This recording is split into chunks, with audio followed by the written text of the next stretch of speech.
Welcome to Solanki education digital.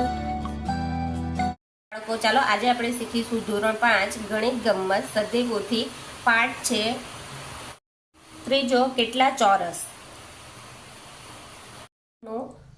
દાખલો 8, નીચે આપેલ આકારોને એવી રીતે પૂરા કરો કે જેથી માંગેલ ક્ષેત્રફળ મળે. એક ચોરસ બરાબર 1 સેન્ટીમીટર બાય 1 સેન્ટીમીટર. તો પહેલો દાખલો છે 10 ચોરસ સેન્ટીમીટર. હવે આને કેવી રીતના ચોરસમાં બનાવવાનું છે તો જો, પહેલા આ ત્રિકોણને આપણે આ રીતે કરી નાખીએ.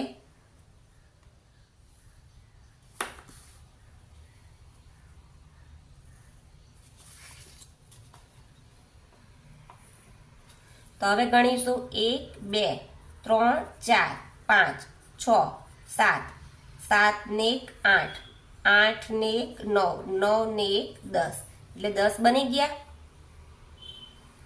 આને પણ એ 4 સેન્ટીમીટર, તો આને પણ આ જ રીતે આ આપ્યું જ છે. આપણે અહીંયાથી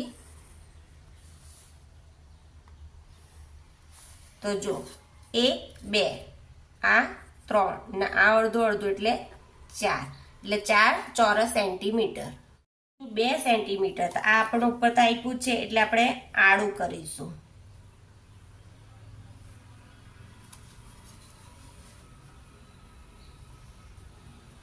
આ કર્યું એટલે આ અડધું અડધું એટલે 1, આ અડધું અડધું એટલે 1, એટલે 1 ને 1 2 ચોરસ સેન્ટીમીટર.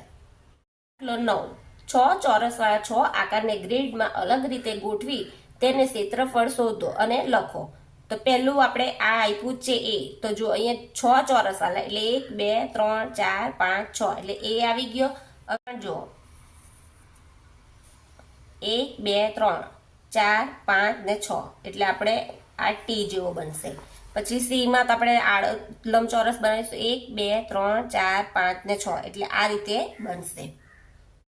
ડી 1 2 3 4 5 6 એટલે આવી રીતના 1 2 3 4 5 ને 6 એટલે આ એક આકાર ને એફ માં 1 2 3 4 5 ને 6 એટલે આ એફ બનશે. આપણે એના ક્ષેત્રફળ શોધવાનું છે. તો જો ઉપર કેટલા છે બી નું, એનું તો આપ્યું છે 1 2 ને 3 એટલે 3 ને નીચે કેટલા છે 1 2 ને 3 એટલે 3 બાય 3. એનું ક્ષેત્રફળ કેટલું આવશે 3 તાલી 9.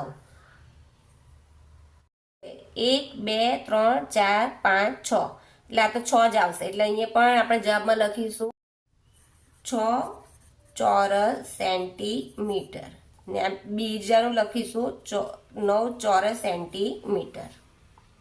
પછી છે ડી, તો 1 ને 2 એટલે ઉપર 2, 1 2 ને 3 એટલે નીચે 3 એટલે જવાબમાં લખીશું આપણે 2 ગુણ્યા 3 એટલે 6 ચોરસ સેન્ટીમીટર. ક્ષેત્રફળ બનશે 1 2 3 4 એટલે ઉપર 4 નીચે કેટલા આવશે 2, આ 2 નથી આવતા. નું પણ કેવી રીતના આવશે 6 ચોરસ સેન્ટીમીટર.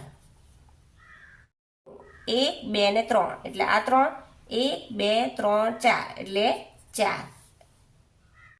નો જવાબ આવશે 3 ગુણ્યા 4, 3 ચોક 12 ચોરસ સેન્ટીમીટર.